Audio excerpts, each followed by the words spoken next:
మిత్రమా, నువ్వే అంత, నువ్వెంత. మొదటిది అవసరం ఉన్నప్పుడు చెప్పేది, రెండోది అవసరం తీరాక చెప్పేది మిత్రమా. కాదంటారా? మనిషిని బ్రతికించేది నోటితో పీల్చే శ్వాస. అదే మనిషి మంచిగా బ్రతికించేది మాత్రం నోటి నుంచి వచ్చే మాట. అలవాట్లు ఆయుధాల్లాంటి మిత్రమా. మంచివైతే జీవితాన్ని పైకి లేపుతాయి, చెడ్డవైతే పైకి లేచిన జీవితాన్ని కూడా కింద పడేస్తాయి. మిత్రమా, బలవంతపు బంధాలు, భావోద్వేగపు జీవితాలు, ఎవ్వరికీ చెప్పుకోలేని ఏడుపులు, నవ్వును నటిస్తున్న ప్రాణాలు, అన్నింటినీ వదిలేస్తే బాగుంటుందని ఆలోచనలు, ఎటూ తేల్చుకోలేని మానసిక సంఘర్షణలు, అంతే మిత్రమా కొన్ని బ్రతుకులు.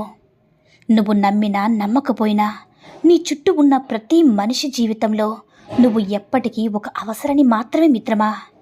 కాదంటారా? ఒక విషయం చెప్పన నేస్తమా, విలువనిచ్చేవారిని హార్టులోనూ, విలువనివ్వని వారిని మ్యూటులోనూ పెట్టుకుంటే జీవితం చాలా క్యూట్గా సాగిపోతుంది నేస్తమా. అర్థమైందనుకుంటా. మిత్రమా, డబ్బున్న వారిని చూసి అసూయపడే కాలం పోయింది.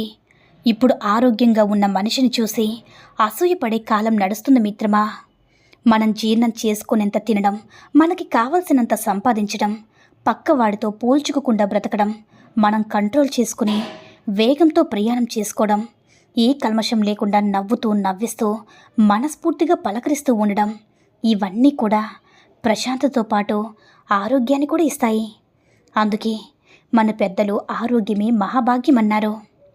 నేస్తమా, పరిచయమైన వారి మనసులో మనం ఒక సామాన్య వ్యక్తులం, అర్థం చేసుకున్న వారి మనసులో మనం ఒక అద్భుతమైన వ్యక్తులం, అసూయపడే వారి మనసులో మనం ఒక పొగరుబోతు వ్యక్తులం, మోసగించే వారి మనసులో మనం ఒక అమాయక వ్యక్తులం, అర్థం చేసుకోలేని వారి మనసులో మనం ఈ లోకంలోని పగరుబోతులం, మనల్ని ప్రేమించే వారిని మనమే ప్రపంచం.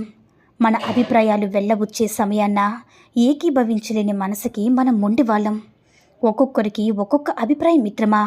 ఒక్కొక్కరిది దృష్టికి మనం ఒక్కోలా కనపడతాం. అందుకే ఎవరి కోసమో మనం మారడం లేదు, మనం మనలాగేనే బ్రతికేద్దాం. ఒక్క విషయాన్ని గుర్తించుకొనేస్తామా, మంచివారు అనిపించుకోవాలనే పద్మవ్యూహంలో ఎప్పుడు కూడా చిక్కుకోవద్దు. అది నిజంగా పద్మవ్యూహమే. పొగడ్తలు, మెచ్చుకోలు బాగుంటాయి, కానీ వాటి వెంట పరిగెట్టద్దు మిత్రమా. మాట సాయం, సూచన సాయం, సలహా సాయం చేసేవారికి పెద్ద ఇబ్బంది ఉండదు, హామీ ఉంటే తప్ప.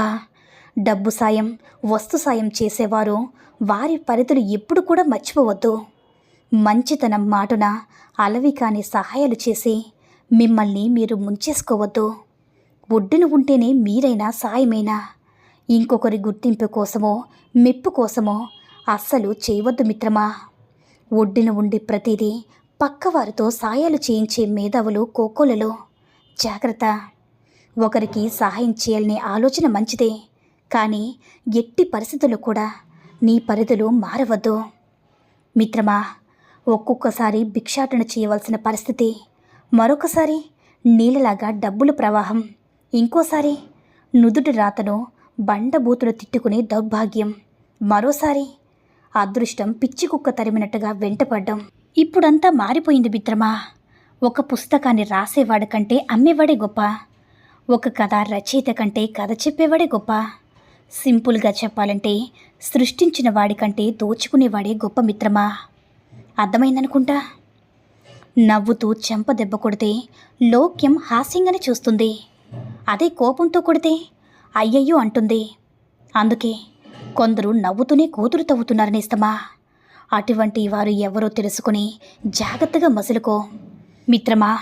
కొందరు మంచితనంతో ఈ ప్రపంచాన్ని గెలిచేయొచ్చని భ్రమపడతారు, కానీ ఈ లోకంలో ముంచేతనం ముందు మంచితనం బూడిదగానే మట్టిలోనే కలుస్తుంది మిత్రమా. ఇదే వాస్తవం కదా. మనముండే చోటును బట్టి మనకు విలువ వస్తుంది, చూసే చూపును బట్టి ప్రపంచం ఏంటో తెలుస్తుంది. పొందే ప్రతి హక్కు వెనుక బాధ్యత కూడా ఉంటుంది మిత్రమా. మనమేంటో మనకు తెలుసు, మూర్ఖులకి వివరించకూడదు, ఎందుకంటే వారికి మంచికి చెడుకి తేడా తెలియదు కాబట్టి. ఇలా చూడు మిత్రమా, అప్పు ఇవ్వకు, అప్పు అడక్కు, అప్పుడప్పుడు లేని వాళ్ళకి దానం చెయ్యు, చేసిన దానం మర్చిపో, కడుపు నిండా తిను, కంటి నిండా నిద్రపో మిత్రమా. కొత్తవి నేర్చుకో, కొత్త ప్రదేశాలకు తిరుగు. ఫ్యామిలీయే ఫస్ట్ అంటే మొదట నీ కుటుంబమే, మిగతావే అన్నీ కూడా. డబ్బులు సంపాదించు. డబ్బు ఉంటే బోల్డంత ధైర్యం ఉంటుంది కదా మిత్రమా. ప్రపంచంలో 99.9% మంది నీ గురించి ఆలోచించరు. ఆలోచించే అతి కొద్ది మంది కూడా నీ గురించి అస్తమానం ఆలోచించరు. కాబట్టి వాళ్ళేమనుకుంటారో వీళ్ళేమనుకుంటారని ఆలోచించడం మానేసే నేస్తమా. ఒకరితో బంధాన్ని వదులుకోవాలంటే నొప్పి తెలియనట్టుగా, అంటే ఆకు రాలినట్టుగా ఉండాలి. కొమ్మ విరిగినట్లుగా ఉంటే నొప్పి ఎక్కువవుతుంది నేస్తమా. మనముండే చోటును బట్టి మనకు విలువ వస్తుంది. చూసే చూపును బట్టి ప్రపంచమేంటో తెలుస్తుంది. పొందే ప్రతి హక్కు వెనుక బాధ్యత ఉంటుంది నేస్తమా.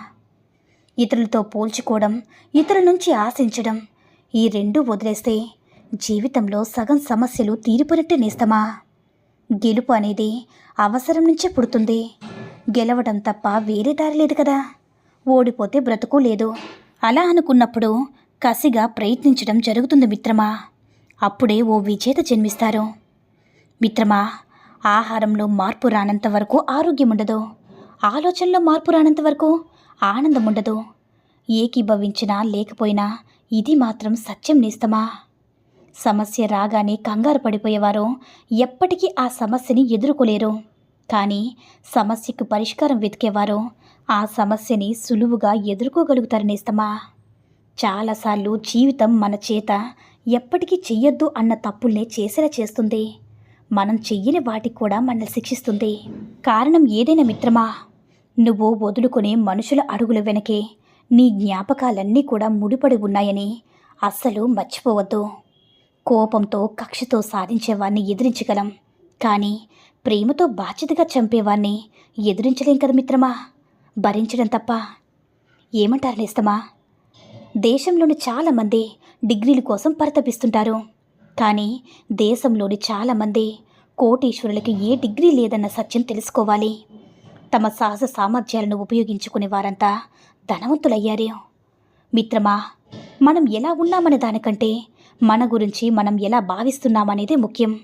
మన లోపల మన గురించి ఎలా భావిస్తామో అదే మన కళ్ళతో ప్రతిబింబిస్తుంది. ఇతరులతో పోల్చుకోవడం, ఇతరుల నుంచి ఆశించడం, ఈ రెండూ వదిలేస్తే జీవితంలో సగం సమస్యలు తీరిపోయినట్లే కదా మిత్రమా. ఏమంటారు, కాదంటారా?